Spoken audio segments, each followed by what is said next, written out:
True despair, bullying, disillusion. I gotta say, this manga definitely is an interesting one to be sure. I was first introduced to this manga from a mate on my Discord server, Bluke, so thanks Bluke for recommending this. It was a very interesting read. Now without further ado, let's get into the topic of this video.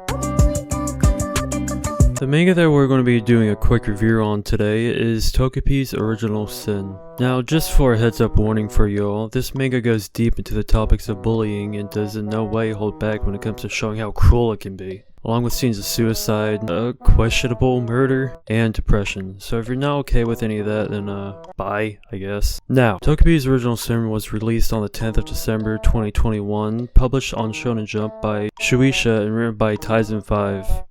Who is Tyson 5? Yeah, I'm not really sure to be honest. I don't know whether it's a group or just one guy. I couldn't find out anywhere, so I'm just gonna stay wondering till the end of time, I fucking guess. This is a story about an alien named Takopi. You know, his name is in the title.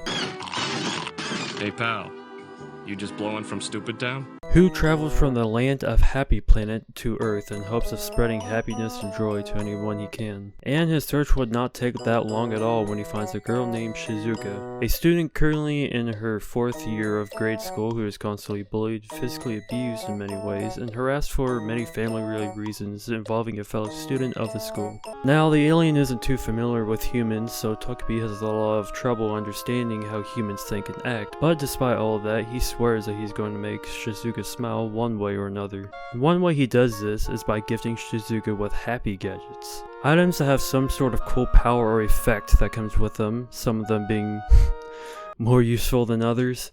And he believes that with the power of magic, friendship, and a severe case of speech impediment, that he will be successful in doing so. On one particular morning, Shizuka returns to her house without her beloved pet Chappie, which is a dog, I should have mentioned that probably, covered in muck and bruises. How this happens will be up to you to find out once you decide to read it after I'm done telling you about it. Out of nowhere, Shizuka asks for a specific happy gadget, and out of ignorance of her state, simply hands it to her. Now, one of the rules about happy gadgets is that they are not supposed to be used without supervision, for it is against the rules made by his people on his planet.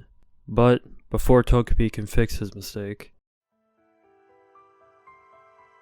it was too late. There Shizuka was, hanging by the happy tool that he gave her. In reality, this is how a lot of these kind of situations go, in terms of how this sort of stuff happens. Shizuka is very hesitant or doesn't try at all to explain her problems to Takopi, never going to anybody for help, never really giving Takopi the chance to see things from her perspective. And that's pretty much how this entire manga goes. Takopi's Original Sin is pretty unique in the fact that it is being experienced and later in the story through a body swapping done to a being that has a very warped yet at the same time simple concept of morality, life, and the idea on how humans behave and act. It is a very depressing look into the darker side of bullying and abuse and mental trauma in many ways, not being afraid to go as deep as it needs to get a certain character's situation or story across, as you don't only see Shizuka's point of view in this story, but her bully's life as well, and one other of a boy who would do anything for success, all just for a chance to gain the love of his mother. I don't want to jump to conclusions about this, but with how realistic and relatable this seems, I feel like the writer of this manga has some sort of real-world experience with this kind of topic, and as do I, because I too was bullied a lot in grade school up to middle school, so I had no problem relating to a situation our main character is put through.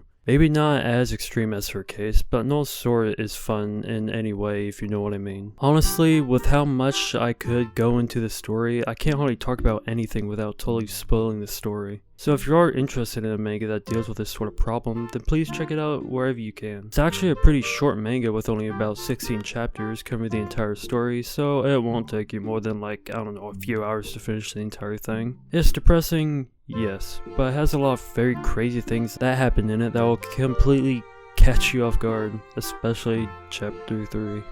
Jesus Christ. I myself really enjoyed it, so if you would like for me to go more into detail about it by making an analysis video on the entirety of the manga, then please let me know in the comments. Well, that's enough sad and depressing shit. If you liked the video, then please leave a like, subscribe, and if you would like to join my Discord, then leave me a comment for that as well, and I will be more than happy to invite you. This has been KonaKona, and I will see you degenerates later.